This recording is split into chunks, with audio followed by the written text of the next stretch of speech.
వీళ్ళకి నచ్చినోడు ఎవడన్నా ఉన్నాడంటే 99 పైసలకు భూములు ఇస్తారు. వీళ్ళకి నచ్చినోడు ఎవడన్నా ఉన్నాడు అని అంటే ఏకంగా 30 ఏళ్ళ కాంట్రాక్టు 40 ఏళ్ళ కాంట్రాక్టు రూపాయిన్నర ఇస్తే చాలంటారు. విచ్చలవిడిగా భూములు శనక్కాయలకు బెల్లాలకు అమ్మేస్తూ ఉన్నారు. ₹4.60 పీపీఎల్ చేసుకుంటా ఉన్నారు. ₹2.49 మేము ఆ రోజుల్లో పీపీఎల్ చేసుకుంటే నానా యాగి చేసిన ఇదే పెద్ద మనుషులు. అంత విచ్చలవిడిగా కరప్షన్ ఒక వైపున జరుగుతూ ఉంది. మరోవైపున సూపర్ 6 సూపర్ 7లు గాలికి ఎగిరిపోయాయి. ప్రతిదీ కూడా మోసమని తేలిపోయింది.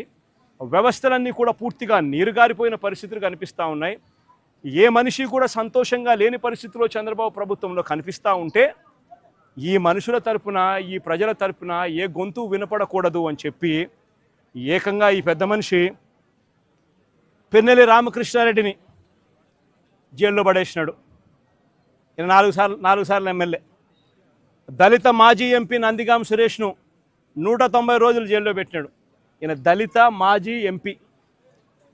మాజీ మంత్రి జోగి రమేష్ కొడుకును రాజీవ్ అనేవాడిని ఆయనను జైల్లో పెట్టినాడు కేసులు పెట్టి. వల్లభనేని వంశీని ఒక కేసు అయిపోయిన తర్వాత మరో ఒక కేసు చిత్రహింసలు పెడుతూ జైల్లో పెట్టారు ఈ పెద్ద మనిషి.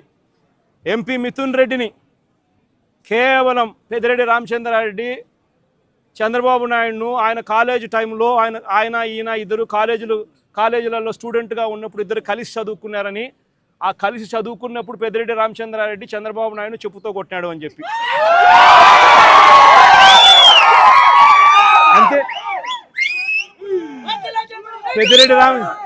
పెద్దిరెడ్డి రామచంద్రారెడ్డి చిన్నప్పుడు చేసిన ఆ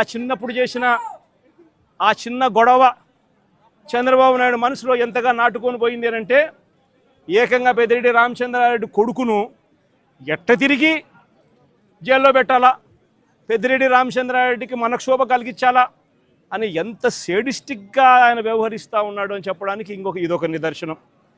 కాలేజీ టైంలలో గొడవలు జరుగుతూ ఉంటాయి, కొట్టుకుంటూ ఉంటారు. పిల్లోళ్ళన్నా కొట్టుకోకుండా ఉంటారా? పిల్లోళ్ళు అన్నప్పుడు చంద్రబాబు నాయుడు ఉడుకు రక్తంలో ఉంటాడు, మా పెద్దిరెడ్డి రామచంద్రారెడ్డి అన్న ఉడుకు రక్తంలోనే ఉండింటాడు. తపానాలు పీకింటాడు. ఏం తప్పేముంది? ఆ టైంలో జరిగింటాయి. ఆ జరిగిందాన్ని గుర్తుపెట్టుకొని సేడిజంగా ఇన్ని సంవత్సరాల తర్వాత కూడా ఆయన కొడుకును కూడా జైల్లో పెట్టించాలని చెప్పి ఇంతగా తాపత్రయపడతా ఉన్నాడంటే చంద్రబాబు నాయుడు. ఈయన మనిషిలోని విషం, ఈ మనిషిలోని రాక్షసత్వం ఎంతగా ఉంది అని చెప్పడానికి ఇదొక నిదర్శనం. మరొకరు చెవిరెడ్డి భాస్కర్ రెడ్డి. పాపం చెవిరెడ్డి భాస్కర్ రెడ్డి ఏం తప్పు చేసినాడో నాకైతే తెలియదు. కేవలం ఆయన చంద్రగిరి కాన్స్టిట్యున్సీకి ఎమ్మెల్యే కావడం. ఇదే చంద్రగిరి కాన్స్టిట్యున్సీ చంద్రబాబు నాయుడు సొంత కాన్స్టిట్యున్సీ.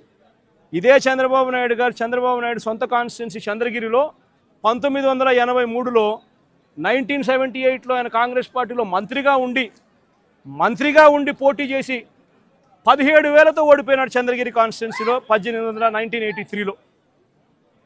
ఆ తర్వాత ఆయన ఓడిపోయి మళ్ళీ వాళ్ళ మామను కాళ్ళు పట్టుకొని గడ్డం పట్టుకొని మళ్ళీ 1989లో తెలుగుదేశం పార్టీలో చేరి అక్కడ రాజ్యమేలి కుప్పం అనే నియోజకవర్గాన్ని, బీసీలు అధికంగా ఉన్న కుప్పం అనే నియోజకవర్గంలోకి వెళ్ళి పోటీ చేస్తూ ఉన్నాడు.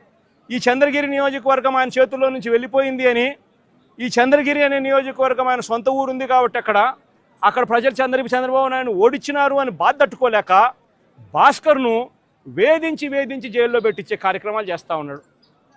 చివరికి భాస్కర్ ఒకడే కాదంట, భాస్కర్ కొడుకు మొన్న కంటెస్ట్ చేసినాడు. పాపం లండన్ నుంచి వచ్చినాడు పాపం ఆ పిల్లోడు కూడా మొన్న కంటెస్ట్ చేసినాడు. ఆ పిల్లోని కూడా కేసులో పెట్టినారు. ఇదే పెద్ద మనిషి చంద్రబాబు నాయుడు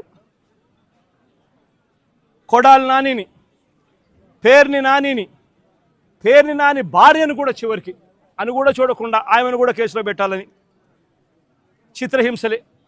అనిల్ కుమార్ యాదవ్ ఇక్కడ జిల్లాలో మీ అందరికీ పరిచయస్తుడైన బీసీ నాయకుడు, మంత్రిగా ఎదిగిన వ్యక్తి, యువకుడు, ఇలాంటి వ్యక్తిని కూడా దొంగ కేసుల్లో ఇరికిచ్చాలని చెప్పి ఏకంగా ప్రయత్నం చేస్తే ఆ కేసులో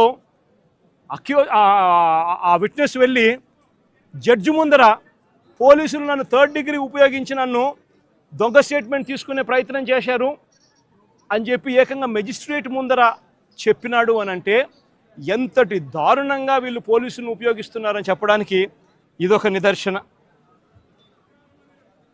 జోగి రమేష్ మరో బీసీ నాయకుడు, సజ్జల రామకృష్ణారెడ్డి మా పార్టీలో మరో సీనియర్ నాయకుడు, ఆయన కొడుకును కూడా వదలడంలా. ఆయన కొడుకును కూడా భార్గవరెడ్డి అనే ఆపిల్లోని కూడా వేధించే కార్యక్రమే. వైవి సుబ్బారెడ్డి మా పార్టీకి సంబంధించిన మరో సీనియర్ నాయకుడు, ఆయనను ఒక్కడే కాదు ఆయన కొడుకు